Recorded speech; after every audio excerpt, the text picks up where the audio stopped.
Good morning, everybody. Welcome to K4CO Radio. We are breaking into our normal scheduled routine with a wonderful guest in-house. We got Colorado's own Scotty Allen sitting down, joining with us today. How are you, Scotty? I'm doing great, Joshua. How are you doing today? I am doing well. Thank you very much for coming in. Really appreciate it. Yeah, thanks for having me. This is great. Yeah, definitely. And it's kind of a little trip for you, isn't it? Yeah, but I don't mind getting out. Right? It's a nice day, too, before the rain. It is, exactly. It is going to rain in a little bit, but I like rain personally. So. Oh, me too. Love the smell of it. Oh, yeah, exactly.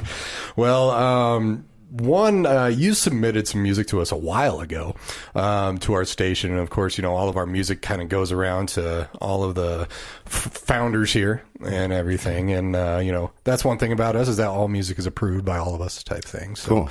And you have a really interesting, unique sound. I must say. Thanks, man. And wanted to just kind of jump right into a song real quick. So the first song that we have, we got In My Shoes. Can you tell us a little bit about that song? Yeah, well, it's just it's a little song about, it's about homelessness and where you would be if it was you. Mm-hmm. So I'm hoping that the song kind of gets stuck in people's heads if they see anybody on the street corner with a sign instead of thinking what they might think now. Right, gotcha. All right, well, we will be right back. This is Scotty Allen with In My Shoes on K4CO.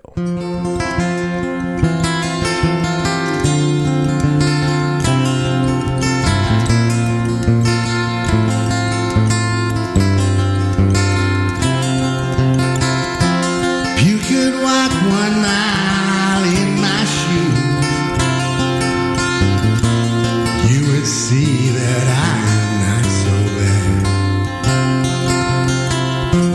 And even though I don't seem to have a clue, somehow I'll get through. I sit here lonely on this corner, just hoping that I'll survive. Has anybody seen my friend? Has anybody seen my friend? He says he thinks he's Jesus. Everybody out there is searching for something they ain't never gonna find.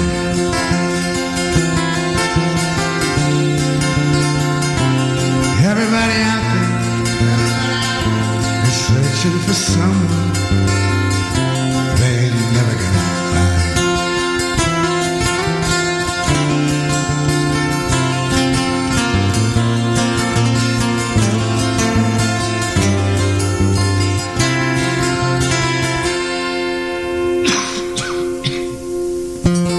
You could walk 1 mile in my shoes. You would see that I am not so bad. And even though I don't seem to have a clue, somehow I'll get through. Lord, I know that you don't wanna look my way. Well, neither do I. Oh my God, it was so cold last night. I wished I could die. If you could walk 1 mile in my shoes, you would see that I'm not so bad. And even though you think I don't have a clue, somehow I'll get through. I'll get through. Everybody out there, everybody out there, everybody out there, everybody out there, everybody out there, everybody out there, everybody.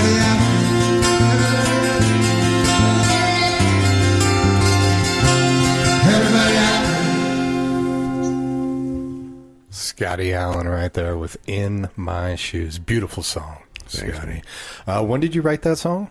Right after 9/11, actually, so 2001. What kind of compelled you to write that song right there? I love, if you could walk 1 mile in my shoes, you would see that I'm not so bad. That was actually something somebody said to me. His name was Bob. It was a homeless guy that I knew when I lived in Castle Rock. There might be some listeners that remember him, actually. He lived there in the 80s, and sometime in the early 90s he froze to death. And we talked from time to time. He was a very smart guy that just was fed up with the way that the world was, really, and gave up on it. He chose to be homeless because the world just kept failing him every time and time again. So, Really? yeah. That's interesting. So he wasn't an alcoholic or anything that I remember, but I was young, so maybe I was probably 14 when I knew him. Oh, you were that young when you knew Yeah. him. Wow. Yeah. Gotcha. How long have you been in Colorado here? Coming up on 40 years now, in about a week now, and it was June of 1984. 1984. 40 nice. years, yeah. I'll call you a Colorado native then. Yeah, I was only in California for 12 years. That doesn't even count. I don't remember the first 5, so it's like I wasn't even there. Gotcha. Gotcha. This is my home. And so, I mean, well, you wrote this many years after you knew this guy. So just after 9/11, you just started thinking about him and the way that the world is going? Or how did that kind of connection just kind of happen? I mean, it had always been in my mind to write a song about him if I ever wanted to write songs. And when I was compelled, I guess I remembered, I always wanted to write a song about Bob. Mm-hmm. So now seems like a good time, Right. So maybe do it. And it didn't sound anything like that, though. It Really? was nothing like that. It had a really fast tempo. I got a YouTube video on it if anyone wants to see. It's got some sound bites in it. It sounded more like a celebration of homelessness. I didn't like the way it was going, so plus I never finished writing it. My brother tried to help me write it, and it didn't go the way I wanted it to go. Okay. So I thought it was trash, but I kind of had a little bit of writer's block last November. I don't know when it was. Mm-hmm. And I was like, what about that song for Bob? But I didn't want to do it that way, so I thought I would do something a little slower, and there it is. And then it just came together. Yeah, it just came together. Do you write a lot of songs about experiences that you've had or real life or it seems fiction, or is it? Seems like they're all about my life or somebody that's affected me or something, yeah. What got you into writing? Well, and how long have you been writing, actually, I should ask? Well, I mean, like I said, in 2001 I was writing, but I didn't like any of the stuff, like I said. So I gave it up, but I started up again last July or August. I just started getting really bad headaches, and it turned out I had a cataract. So I was on short-term disability for a while, which motivated the title of my album, STD, but for short-term disability. But I thought it was eye-catching. Mm-hmm. Anyways, I don't know if it's worked. But I had a bunch of time off, and I had been playing the guitar along with like Spotify and Pandora and the radio and stuff. I don't even know what the next song is going to be. Just try to play it. And I've just got so tired of playing the same songs over and over again. Mm-hmm. So I thought I would just make my own backing tracks. And as I was doing that, the words just came out by accident, and that was Take It All Away. And I was like, oh, okay, I'll do that again. And it happened again, and it just keeps happening. So I don't know. I can't really explain it. Right. So have you always been into music? Have you always? Oh, yeah. Yeah, I actually learned how to. Well, I didn't learn. Nobody taught me. And when I was 5, I taught myself how to play the piano. So my folks got one, and I played it for a little while. And then I didn't have one for a long time. So I just kind of did it all in my head. Didn't know how to play the guitar, but I kind of finger guitared, kind of like air drumming. And then I met my current wife 15 years ago, and she was really encouraging me to get a new guitar and just get back into it because everybody needs a hobby, right? And it just came to me, I mean, I did a little of that in 2001 with an acoustic guitar, but with the electric guitar, I just kind of started playing a lot of Pink Floyd, Dave Gilmour. Oh yeah. So yeah, I saw that. We love Pink Floyd. Oh yeah, definitely. And and music is a great hobby. I've always said, I'm a guitar player myself, and I've always said that music is a lot cheaper than therapy. Oh yeah, and more great effective. Yeah, that was one of the things I definitely wanted to mention was how much it's really helped me out mentally, just with a lot of things. I don't even want to hear some songs anymore. When I do, it's like, I'm not that person anymore. Huh, interesting. Right. So I didn't realize that happened. So it's pretty cool. What artists, musicians did you like when you were young? And how has that changed throughout the years? I mean, of course, you mentioned Pink Floyd. So. Yeah. I mean, just my whole life, I've liked all. I mean, I remember when I was 5, I really liked. It's kind of embarrassing, but like Crystal Gayle and Loretta Lynn, that kind of stuff. And then then we found my mom's Beatles records, so that was pretty cool. So we were listening to those. So I was really a really big Beatles fan. Then throughout high school, everybody would probably say that I was the guy that listened to Def Leppard. So right. I was the Def Leppard kid. I always had the Def Leppard shirt on and the holy jeans and all that. Wanted to be a Def Leppard. After that, I kind of eased up a little bit and went back towards Fleetwood Mac and Eagles and back to Floyd. And right. Now it's pretty much anything now. It's amazing what you can do with music. Right. So I feel like I've grown a lot since those years, and especially songwriting. Now I don't care what you put in. I think I might enjoy it some way or another. It seems like the older I get, the more genres I like, the more different, stuff I have. Yeah, heard. It comes with maturity, I guess. Or boredom. You've heard so much, you want to hear more. Yeah, I was just so sick of the same old thing. Not that they were bad songs. It's just, it's just overkill. Right. I wanted something new, so I guess I had to create something. Right, exactly. I didn't intend to, though. No. Not like this. So it hasn't even been a year, and here I am on the radio. I mean, that's amazing. So it's hard for me to swallow sometimes. Yeah. Because I'm doing this, and then I'm washing the dishes, and I'm doing normal things. And none of this is happening at that time. So it's all just a fantasy. Right. It's crazy. It's crazy. So when you kind of left what you were doing with your songs, and you just kind of made it more personal, more just you and the guitar and stuff like that. How long, first of all? So you started doing that. You said 2001. We're talking about In My Shoes. Yeah. Yeah. Okay.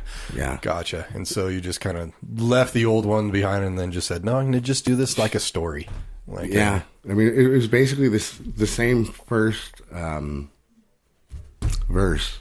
Okay. But I was stuck on the first verse. I couldn't come up with anything else. And like I said, my brother helped me out. It turned out to be a song about his ex-girlfriend. That's not what I wanted. Right. No. This is a song about something deeper than that. I got to delete that. I got to start over. There's a lot of songs about ex-girlfriends. Yeah. It doesn't need to be another one of those. This needs to be about something more important.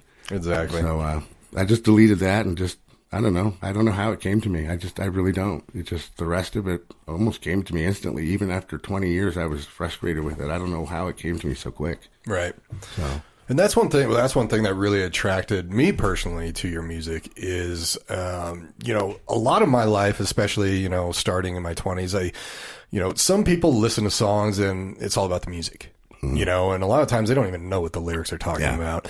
I've always been someone focused kind of on the lyrics and the music as well. But a lot of your songs just seem, like you said, just more meaningful, more personal, more, a message, kind of reminds me, how like Dylan used to write, Wow. And it's just, you're writing about something, music has changed. I mean, you get to the point of today where it's like, 8 producers to come up with a song that says shake it 8 times, so, or a sequel to another song. Right. Yeah. It's just refreshing. So, the next song I really like, and it's got a great title too. Everything's Okay. Yeah. When did you write that one? I think in December, actually. I think it was a Christmas present for my wife. Christmas present for your wife. That's awesome. Yeah. That's awesome. So, what is the song about? It kind of revolves around her ability to make me feel like everything is okay. When I'm panicked, I suffer from chronic pain. So when I feel like that's not going to end, when there's no answer to things, she can just put her hand on me and tell me everything's going to be okay. And I believe her, and everything's been okay since I've known her. So why would I not? Right. And those are the words. Right. I love it. Well, we're going to play that real quick and we'll be right back with Scotty Allen. Here is Everything's Okay.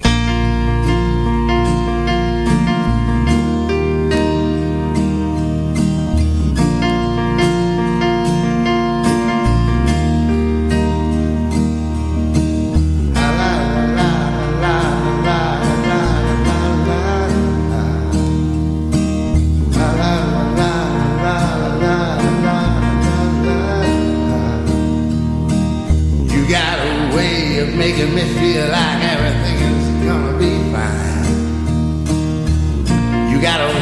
making me feel like everything is perfectly right. Even when I'm on the floor and I'm begging for mercy and asking for more, and all those things I say and do, you put your hand upon me and you tell me it's okay, and baby, you know what, I believe you. I believe everything you said. Baby, you know, it's just the most amazing thing I've ever heard. Oh, baby, you know, I believe you when you tell me everything is gonna be fine. Oh, baby, you know, I believe you when you tell me it's okay. La la la la la la la la. La la la la la la la la. Oh, you make me feel like everything is gonna be fine. Oh, baby, you make me feel like everything is gonna be okay.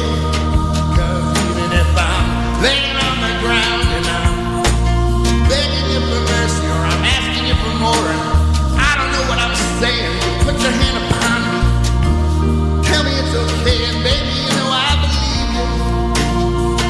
Oh, babe, I believe you. It's gonna be okay. Everything's gonna be okay. It's gonna be okay.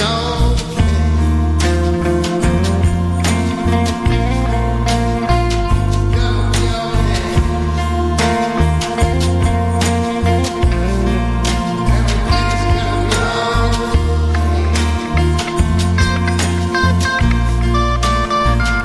Everything's gonna be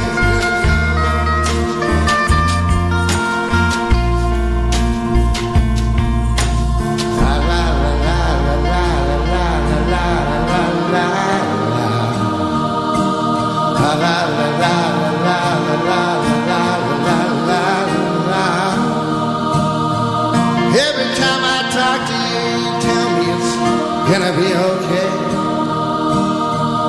Every time I'm panicked, you tell me things will be alright. Even if I'm laying on the floor, I don't know what I'm doing. You put your hand upon me, tell me everything is gonna be okay. Baby, I believe you. I believe every word you say. So far since I've known you, everything's been okay.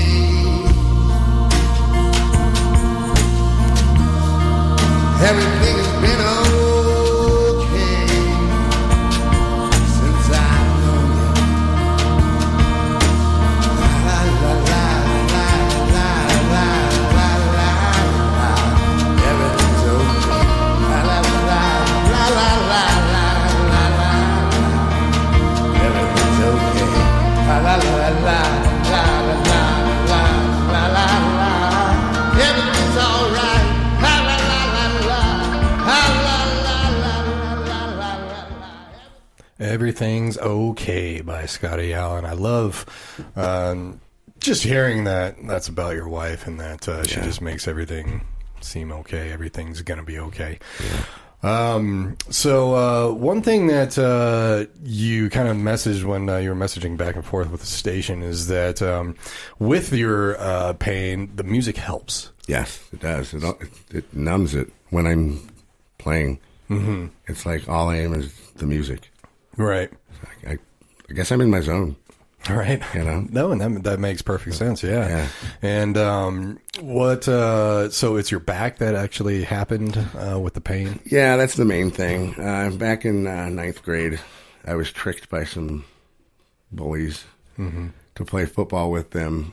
They told me I'd be a really good running back because I was really small. They gave me the ball, and I took it, and I ran about 10 yards. Then the one guy with a helmet on hit me in the back. Oof. And I went down, and it just never was treated properly. I don't know. Maybe chiropractic care was right. I don't know, but it just never really healed right. So now there's just a lot of 40 years later. Well, whatever, 38 years later. Mm-hmm. I don't know. I'm not a mathematician, but and so now music is kind of your therapy for your back and everything. Yeah, it really is. Yeah, nice. And it's a great escape. Right. Well, it's a greatest great for a lot of things. Yeah, I definitely agree with that. I don't want to do anything else. Right. Yeah. Exactly. So tell us what else. So, I mean, when you're writing songs, do you write lyrics first? Do you write music first? Does it depend? Well, on what you're doing? it's really, if I have lyrics that happen to work with music that I've created, then that happens. That's kind of like how Beg You for Mercy came. Sean Lennon had lyrics and I had music that they just matched with. So, but normally what I'll do is I want to know what key and what rhythm the song is in. And then I'll just create that. Those are what I call the backbone of the song, the first 2 or 3 layers. Then I put some bass on top of that, some acoustic on top of that. And then I just free ride with my guitar. And then I just turn on the mic for the last track and I just start shouting stuff. Okay. And that's what the songs become. So you pretty much just write the music and everything first, and then just whatever you just kind of free speak. Whatever the song tells me to say, right? I say. Right. So I guess that it's married. The music is married to the lyrics that way. I love it. So. Nice. Is there a certain song that in your mind is just kind of like your song at all that just really sticks out for you, or I don't know. None of mine do. Yeah, they're not for me. They're for my wife or for my brothers or my mother or my children or something. They're not for me. So I don't know. Honestly, I haven't really looked at it that way before. Is that what you do with a lot of your songs? Is write it for somebody else? I guess so. My heart wants to. I think so. That's just what ends up happening. So, right. But I know I'm shouting those things out for my wife because that's who I'm feeling that they're for when I'm shouting them.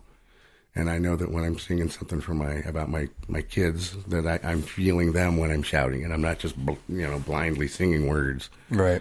I do have some kind of way of guiding what happens next, but the music more guides me. And so, but I haven't done one for me that I'm really aware of. Your wife seems to be a big writing force behind your songs. How'd you guys meet? On the internets. Really? Plenty of Fish, believe it or not, back in 2007. Yeah. Wow. Yeah. So yeah, it's crazy. And she had a few kids. I had mine, and I don't know. We all just got on so well, and she changed my life. So nice. I hope I changed hers too for the better. Right. So, yeah. I'm sure she loves the music. I know that.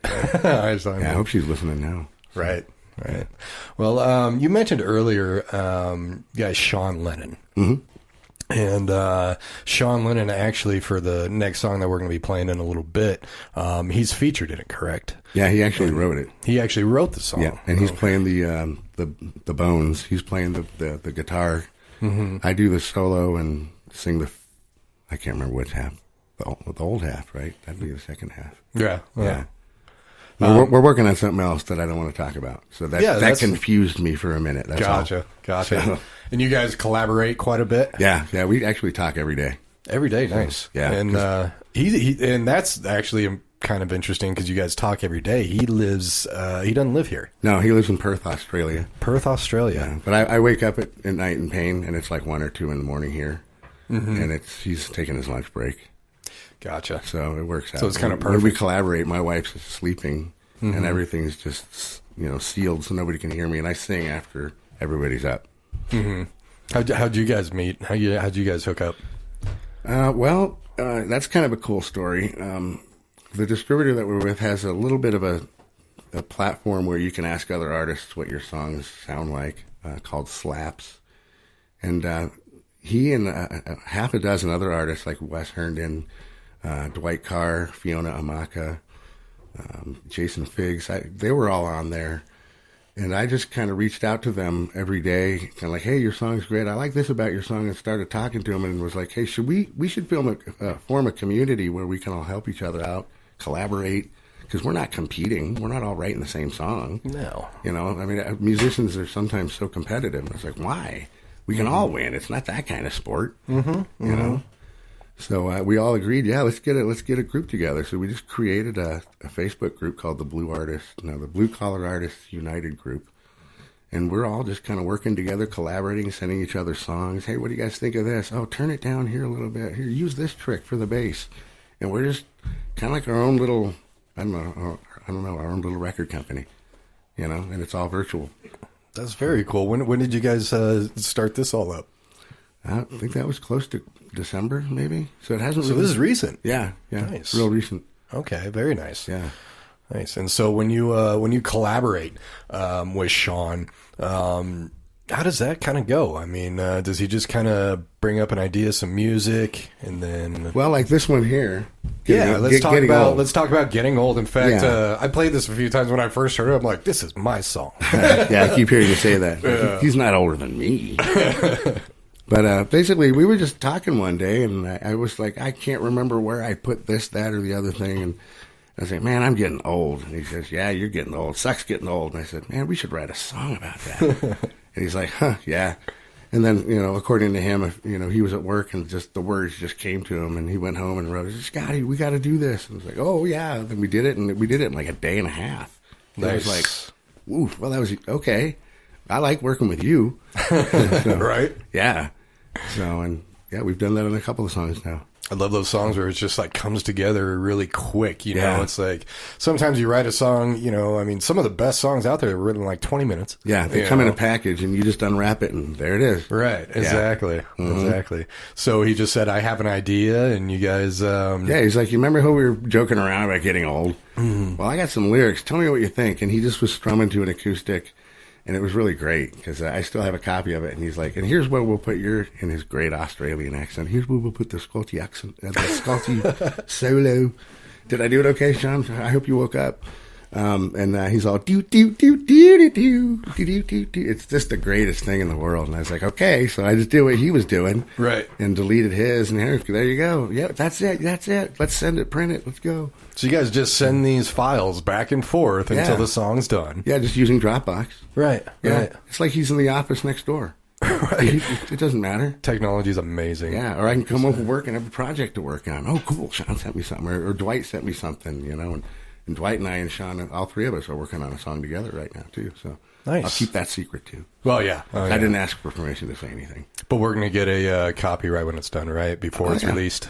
Oh, yeah. I'm sure they'll be okay with that. All right. I don't think I'll have to talk them into that. I hope so. Nice. Absolutely. Excellent. Well, again, this is definitely one of my favorites. This is the one that caught my eye, or my ears, I should say, for the first time. So, without further ado, here is Getting Old, featuring Sean Lennon from Perth, Australia. We will be right back. I'm getting old. Adventures of my youth are catching up with me. My body and my mind ain't what they used to be. And it's just like I was told. Yeah, I'm glad that I'm still here. But man, it kinda sucks getting old. I'm getting old. I'm getting old. My sentimental mindset wants to take it slow. Pictures of the past, don't want to let them go.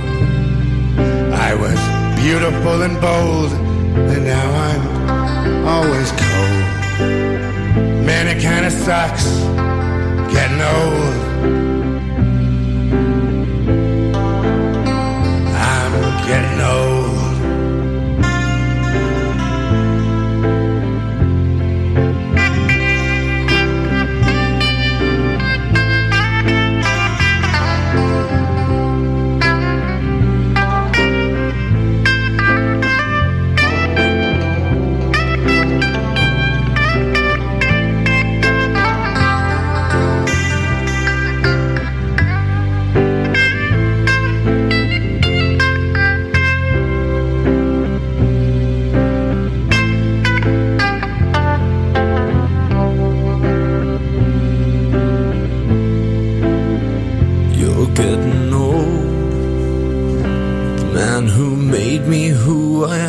Starts to fade away. Though I hate to see you go, you will forever stay in my heart and in my soul, where you won't have to worry about getting old.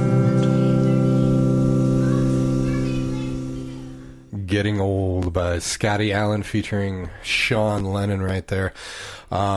Just an awesome, beautiful song right there. Thank you. I definitely... I don't know, it's, as I said, it's one of my favorites because, there's so many times like, oh, my God. Yeah.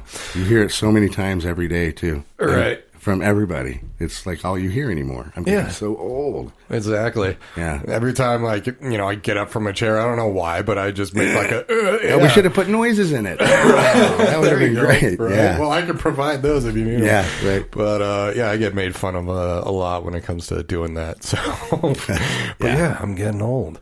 And so the end of that song was Sean Lennon singing, and you sang the whole... Beginning part right there. So... And your voices go together very well. Surprisingly well. Yeah. There's no way we would have found out other than the internet, huh? Right. Is Sean getting old? How old is he? He's 28. He's young, okay. He's old enough to be my son. Right. Gotcha. Yeah. So he's not getting old. Not yet. No, not yet. Exactly. There's nothing wrong with getting old. It just means we haven't died yet. Yeah, exactly. So we should celebrate. We should. Yeah. The young die. Still alive, Yeah, we should be afraid to be young. Right? And one of my favorite quotes is, youth is wasted on the young. Yep. Yeah. Well, that's ironic, I suppose. I know, right? Exactly. Well, so you're still recording, you're still writing. I noticed, people can find your music almost anywhere. Hopefully, yeah. It's streaming a lot of different places, and a lot of times you're just kind of releasing songs. At the time. Do you have in the future maybe put an album together? Well, I've got a couple of albums on Spotify, if that counts. I don't know if that counts. Okay. They're kind of harder to market. They're harder to track. It's already hard enough with the platforms out there to even know who's listening to you where and when. Right. Yep. So mixing a bunch of songs in there together, I've personally found it's just easier to release singles.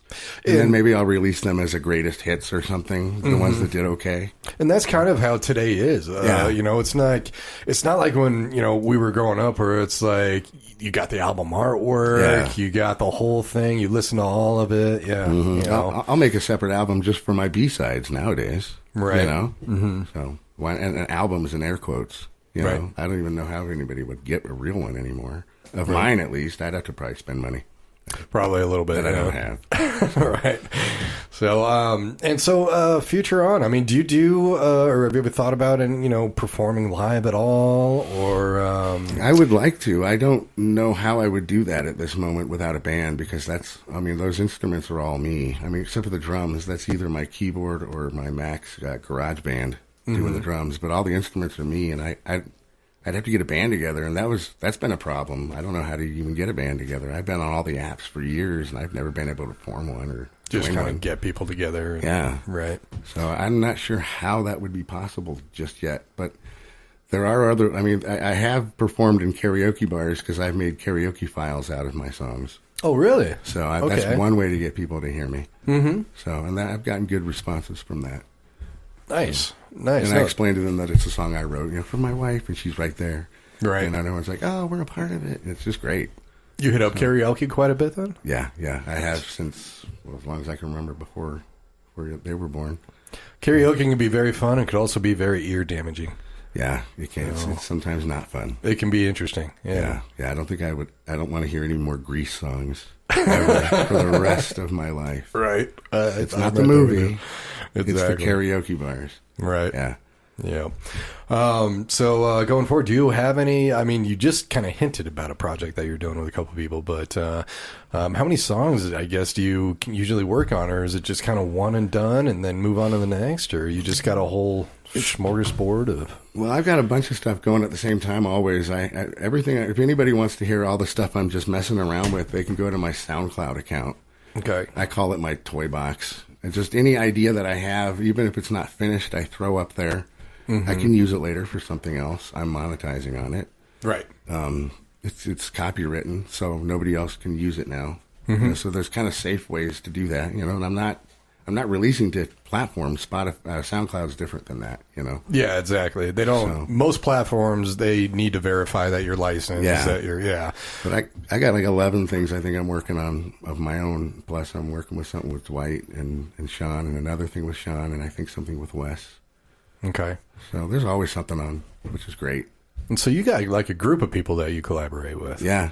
Okay. Nice. Yeah, we're all having a good time. Very Helping each cool. other out, promoting each other, spreading the love. I love it. Yeah. I love it. Well, I want to get back. So a lot of your songs they're about you and your experiences in your life. You know, you don't do fiction, you know, not that there's anything, you know, wrong with it, unless sometimes maybe you do. I have one or two, but we're not talking about them. They're terrible. They're terrible. It's about a truck driver that kills people that he picks up. So it'll never make another radio. That could make a movie. You Yeah. know, that could make it on our radio. I mean, you know, I'll we're send not it to you. FCC, so. I'll send it to you. You can tell me what you think. I don't know. All right, sounds good.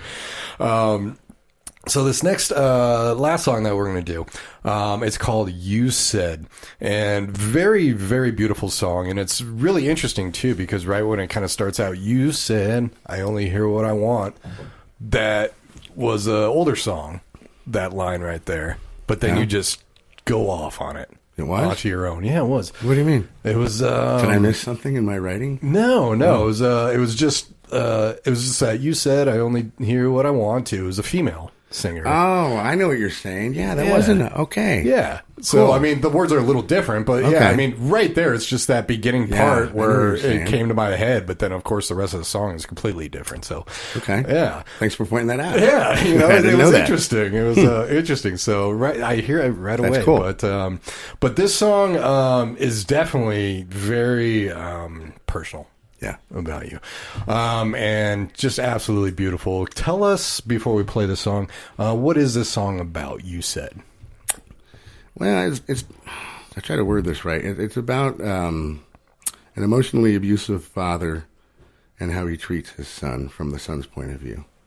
Okay. And how, you don't even listen, you don't pay attention, and then at one point, I think and it's about me here, I guess now suddenly it's I wonder if he realizes he's talking about himself. Anyways, There's a lot of incredible songs that are written. Yeah, I mean, as we said, the music is a lot of therapy. I mean, yeah, I didn't even know what I was going to say. Mm-hmm. So what I was telling myself was that if he's telling me that that I'm not listening, then don't listen to him because you didn't hear a thing he said, did you? According to him. According so to him, you've got right. no excuse to not know. Move on. Do something else. And then later it says, I can't hear you anymore because now I'm a better man. I don't speak his language because I'm a better man. I don't know what he's saying. That's Right. what that meant to me. Mm-hmm. So, and then there were some lines that he had said to me that I threw in there, So, but it was just growing past that and saying, you know what, I'm a better man than I know that because my kids told me that. I didn't have to ask them to either. I Right. didn't have to pay them or anything. They prove it to me every day. Right. They're here with me today. Well, and in a part of it, it's kind of like, well, thank you for showing me what not to do. Yeah, that's the best thing he did was teach me what not to be. Right. So thank you, I guess. Yeah, I just listened to what exactly. you said. Right. So, and in that actual instance of it, it's kind of a I was listening. uplifting song. You Yeah. were listening, and it's kind of a uplifting song when it comes to that. Yeah. So, but yeah, you had a just interesting time growing up with him, I Yeah. should say. So That's so one you way of decided- putting it. Yeah, one way of putting it. Mm-hmm. How old is this song? When did you write this song? I want to say, what is it, May? I think I wrote it in March. In March. So 2 months ago. Yeah. 2 months ago. Yeah. Wow. So you are just kind of cranking out these songs. It's great. Yeah, I'm having fun. Yeah, definitely. What is what is probably your favorite part of writing music? The final product, the process, the idea that you get before you've done anything. Well, I don't hear, I'm always at home, so it's not like I hear a lot, but like things you were saying, what it does to you. Yeah. That's I want to know what it does to everyone else. Does Right. it do to you what it does to me? You know that you bring up a great point there because growing up, I mean, you've loved music forever, so I'm sure you felt, you listen to this song and it just took you away. Yeah. And it helped you in life, you know, whether it's a happy song, a sad song, an angry song, whatever it is, it really just kind of connects with you. Yeah. And that's why you play it over and over. Yeah, that reminds me of when we moved to Colorado, in fact, John Waite, I Ain't Missing You at All, was on the radio. Oh, yeah. And I recently got a message from a kid that just moved to the United States and said that my song was playing when they crossed the border now. Every time they hear my song, it's going to be what happens to me whenever I hear John Waite's song. Right. I'm one of those. Wow. Yeah. I didn't expect that. That's the best part. Mm-hmm. That's the best part. When they can just tie it in to We're all something. in the same universe now. Yeah. Yeah, we connected. Exactly. Yeah. I think that's the biggest part about music. Yeah. With it. We spoke to each other. Right. Yeah. Right. Through distance and time and using music. Mm-hmm. Yeah. Well, I can definitely tell you, at least personally here, and a couple people I've shared it with in-house here, it's just said, you already got that. So I appreciate that. Here. So I'm going to keep the recording. I need the assurance. You got it. All right. Well, anything else really? I mean, you wanted to kind of mention when it comes to your music. I mean, you're going to keep going. I know that. As long as you're I can. not going to stop. Yeah. Yeah. So, and you record everything in your house. Yeah. You got a whole studio and everything. So that's awesome. And when it comes to your kids, any of them into music? Oh, they all are. Yeah. I mean, Nice. I don't. None of them play that I'm aware of. Well, you play the drums, don't you? So we don't have a kit yet. So Okay. once Gotcha. we got a kit, I think you'll probably visit me more often. There you go. But they visit like twice a week, so that's cool. Right. So Right. Well, thank you very much for your music, and please keep sending it. all right. Well, thanks so much for having me. This has been great. Oh, yeah, of course. You're welcome anytime. So, Okay, I'm gonna thanks just for- come by tomorrow. Yeah, I'm there quitting you my go. job. Exactly. Exactly. You're in Colorado Springs, right? Yeah. And you've been here about 40 years. So Yeah. Yeah, that's awesome. All right. Well, you've been listening to the interview with Colorado's own Scotty Allen right here. Just been in our rotation for a while, and will continue to be, because we're just really happy to have him on here. This is his song, You Said, on K4CO. Thank you very much for tuning in. And after the song, we'll just get to our regular program schedule. Thank you very much.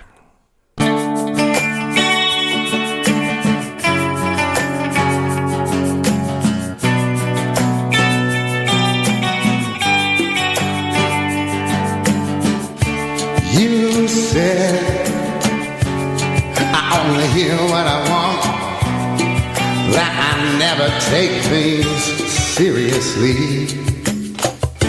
You said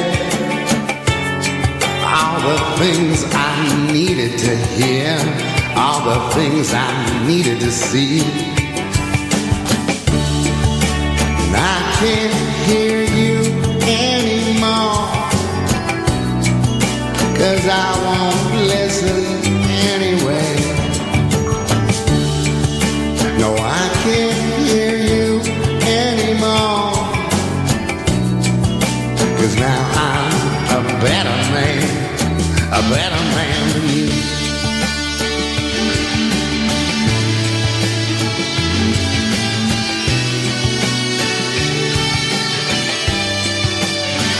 Better man than you.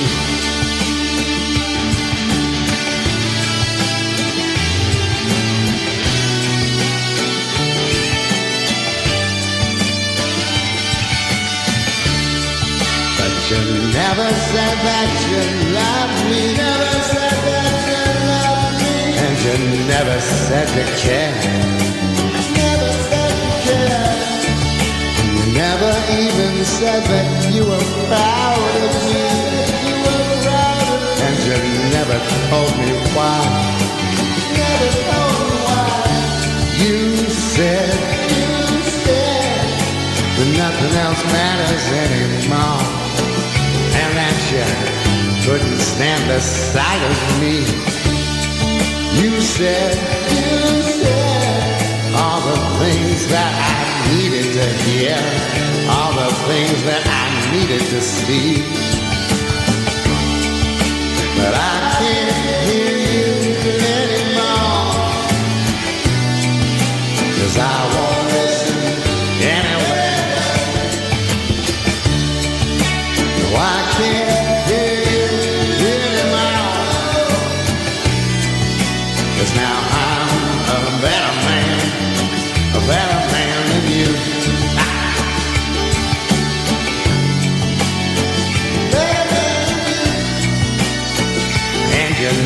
true.